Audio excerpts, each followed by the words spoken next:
Hello and welcome back to Pharma E-Class. I am Ananda Goswami and we were discussing centrifugation.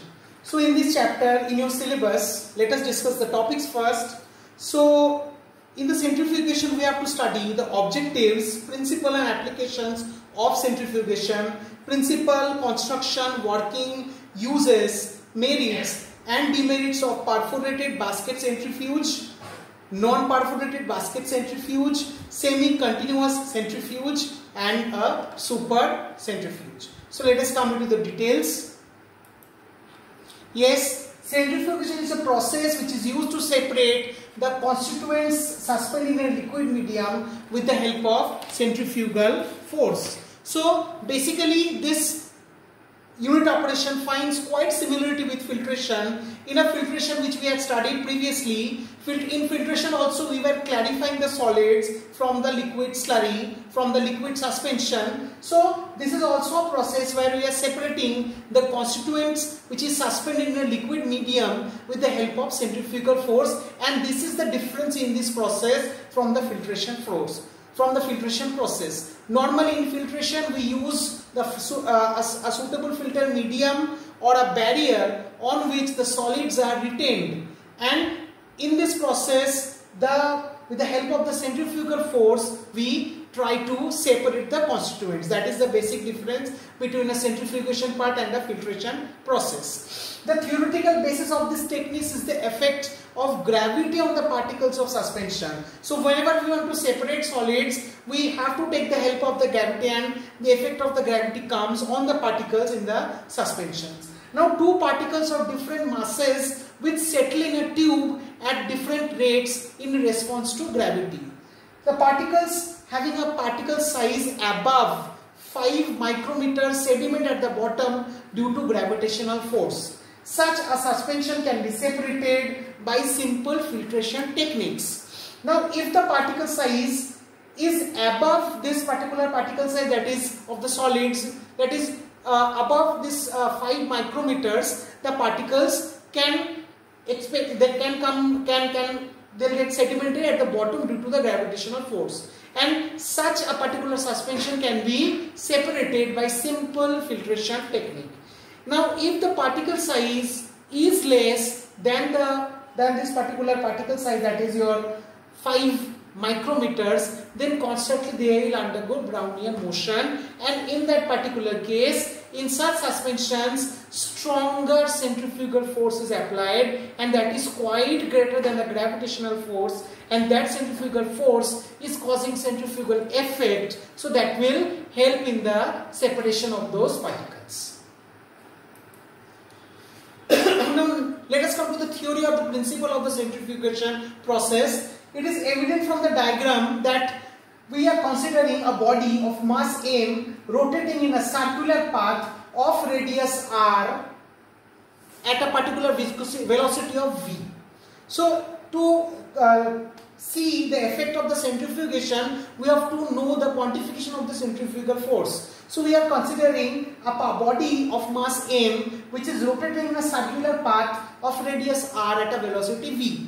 Now the force which is acting on the body in the radial direction is given by B, that is F is equal to mv square by r. So the force which is acting in the radial direction, that is given as mv square by r, where F is the centrifugal force, m is the mass of the body, v is the velocity of the body, and r is the radius of the circle of rotation or the path of the rotation. The same body will be acted upon the gravitational force. So it can be quantified as capital G is equal to m into G, where capital G is the gravitational force and this small g is the gravitational constant, and m we know it is the mass of that particular body which is rotating on its circular axis. Now the centrifugal effect which we have to calculate, it is given as the ratio of these two forces, the centrifugal force as well as the gravitational force, which is automatically getting expressed on the body. So this is the centrifugal effect is quantified by capital C is equal to capital F by G, or in other words is equal to mv square by mgr or is equal to v square divided by g into r. But we know v is equal to the velocity will be quantified as v into 2 pi rn. What is this 2 pi rn? This is 2 is twice, then pi, r is the radius and n is this particular which is rotating that particular thing. So n is the speed at which it is rotating. So we have to replace the value of v with this 2 pi rn and we'll get f by g is equal to 2 pi rn square divided by gr, which is quantified as 4 pi square r square n square divided by g into r is equal to 2 pi square n square d divided by g, where d is the diameter of the rotation.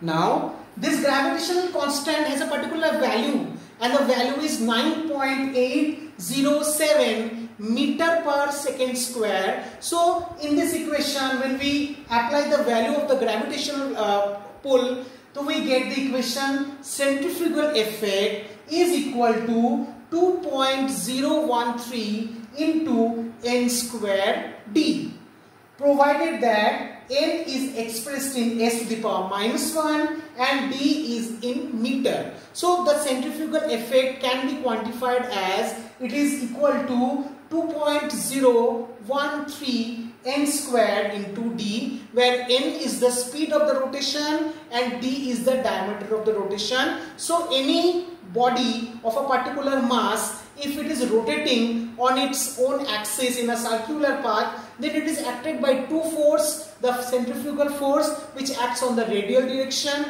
It is also acted upon by gravitation. So when we quantify the two forces, or we want to see the magnitude of the two forces, we get the centrifugal effect. We calculate it is, so centrifugal effect is calculated as 2.013 n square d, where n is the speed of the rotation and d is the diameter of the path of the axis where it is rotated. So from equation 1, it can be drawn, the conclusion what is can be drawn, that is the centrifugal effect is proportional directly, or it is directly proportional to the diameter, but it is proportional to the square of the speed of the rotation. Yes, it is n square into d, so it is directly proportional to the diameter and it is directly proportional to the square of the speed.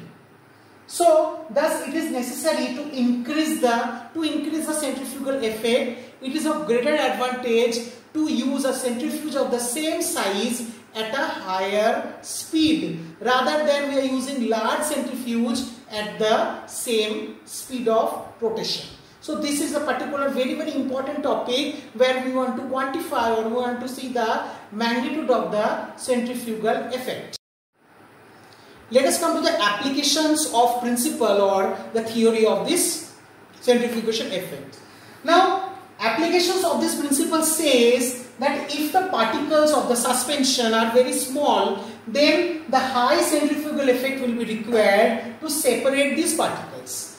Now, to separate such suspensions of the size of the centrifuge is kept smaller, but it is rotated at quite a high speed, because that was evident from the equation that it is square root of the speed, it is a square to the n square and it is d. Then the size of the centrifuge is, the path of the rotation is kept same, but the speed is to be improved. So we rotate it at a quite a high speed.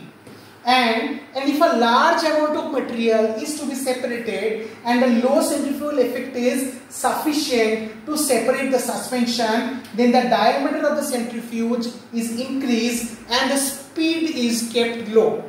So where the amount of material is large amount of material is needed and a low centrifugal force is sufficient, then this diameter can be increased or it can be kept increased and the speed can be kept low. Now come to the pharmaceutical application of this process, the centrifugation process. First and foremost, this is quite used in the production of bulk drugs in the different pharmaceutical industries. So after crystallization, the drugs are separated from the mother liquor by centrifugation process. For example, traces of mother liquor is separated from aspirin crystals by means of this process. Production of biological products. Centrifugal methods are used in the production of the biological products, and these are proteinaceous or sometimes macromolecules, and during this manufacturing, particularly they remain in colloidal dispersion in water. And like for example, the classic case of insulin, when it is purified from other precipitates of protein materials by the process of centrifugation. And the blood cells are definitely separated from plasma by this process. The bacterial enzymes are also separated from the culture medium by sedimenting the bacterial cells by centrifugation. And moreover, to cleanse the water, likely from an emulsion where dirt and water are separated from olive oil and fish liver oil, then this process can also be used. Moreover, this is particularly used for evaluation purpose of suspensions and emulsions. On the problems of suspension, that is sedimentation, and on the emulsion, that the main problem is creaming. So immediately to see its phase or to check the authenticity of the suspension, whether how the preparation is performing, we have to do stability test. We have to do this testing with the help of the centrifuge, and this problem may not appear very quickly. Now that enhancement of the rate of sedimentation and the creaming in case of suspension emulsions, it is being done by utilizing by them in the particular centrifuge at an RPM of around 200 to around 3000. If still the problem do not appear, then the suspension or emulsion can be taken as to be a stable formulation. And last but not the least, determination of molecular weight of colloids. Molecular weight of colloids include that is also for the colloidal dispersions also. To determine its molecular weight, we need to go through this process, that is for polymers, proteins and such macromolecules. Often forms and colloidal dispersions occur. The molecular weights of those molecules can be determined by ultracentrifugation, which is a specialized machine. The larger molecules can be arranged at the periphery, and the lighter molecules will come near the center.